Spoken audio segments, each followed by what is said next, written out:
सालों पुराने खूबसूरत लकड़ी के घरों से भरा ये विलेज है रुमसू। ये काटकुनी घर हैं, उतने ही सुंदर हैं उनके पीछे से झांकते ये ऊंचे पहाड़ों के नज़ारे।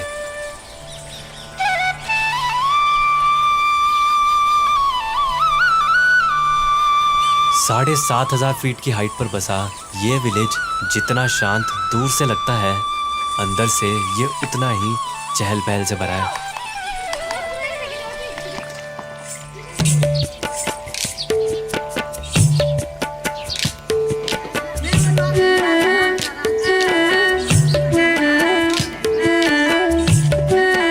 नमस्ते जी। नमस्ते जी। जी इसमें क्या लेने जा रहे हैं?